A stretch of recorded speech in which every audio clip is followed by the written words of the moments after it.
Our next speech is going to be from Michelle Riley. Did I say that right? Yes. And this speech is to inform or to instruct, but it might also be to entertain or amuse. Speech title, The Joy of Baking. I knew there was food in there. You said there wasn't. Speech title is 5 to 7 minutes.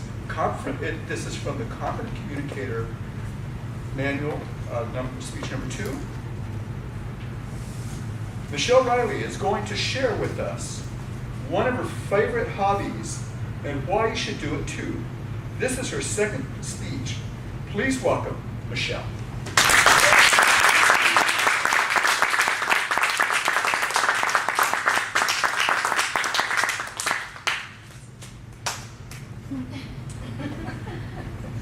Have you ever had a really bad day?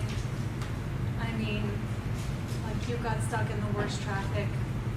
You asked out a girl, she said no. Your boss yelled at you, or in my case, your toddler pooped in the bathtub right after you gave her a bath. Or she smacked you in the face with a dirty diaper. That happened to me. Do you know what can fix all of this? In like a second? I'm gonna tell you. Homemade chocolate chip cookies!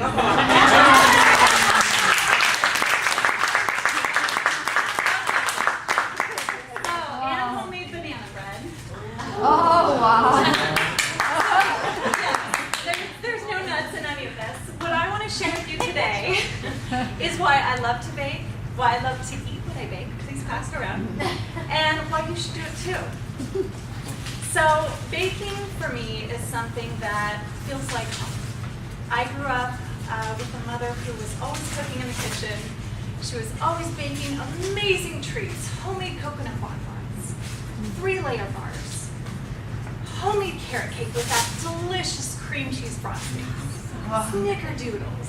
I mean, we have recipes that would put sweet butter to shame and Susie cakes out of business, and I don't want to do that, so I'm just sharing it with you tonight.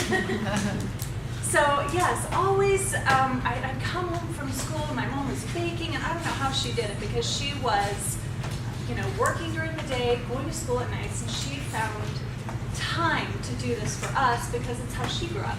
And it's the generation she grew up in. Everything was homemade and made from scratch. So for me, baking feels like home. Another reason why I love to bake is because there's something really satisfying about getting in the kitchen, getting my hands dirty, flour flying everywhere, experimenting. There's kind of like an art form for me because I never know how it's going to turn out. For instance, these cookies, I made them for my husband 3 weeks ago and they looked totally different. They were fluffy and perfect. Tonight I thought I'd try organic sugar, which you will find out makes a flat cookie, but you know what, it's a cookie, so enjoy. So it's therapeutic. There's also, something very gratifying about watching someone enjoy something I baked, as long as you don't bite into an eggshell. Right?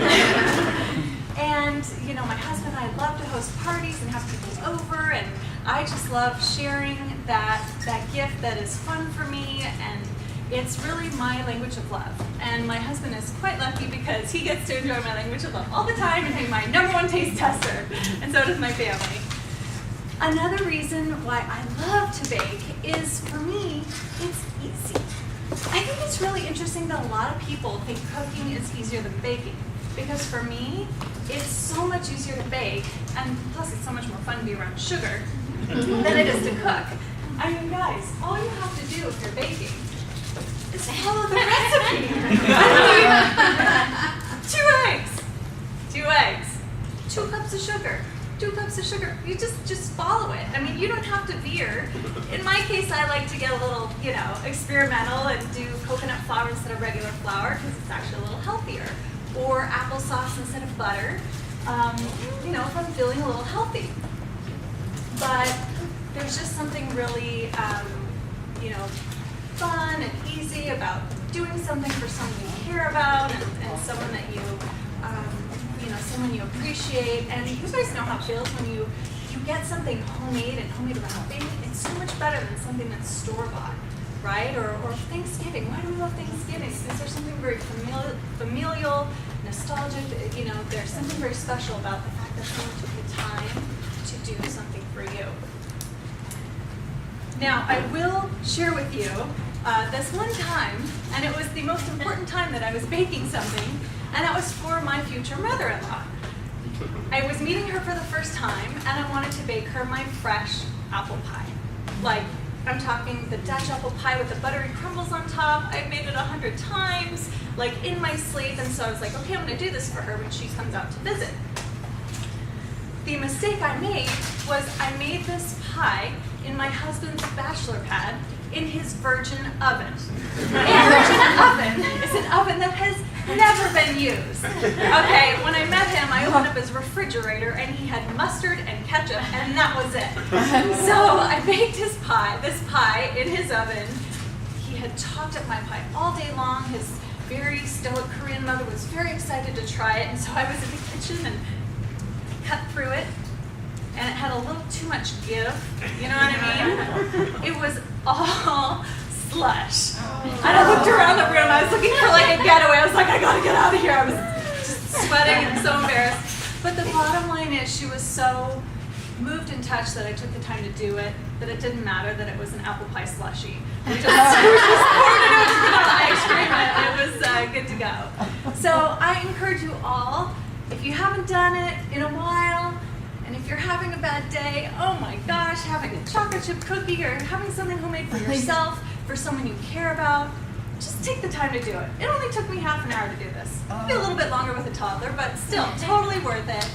Because you know what they say, good things come to those who bake.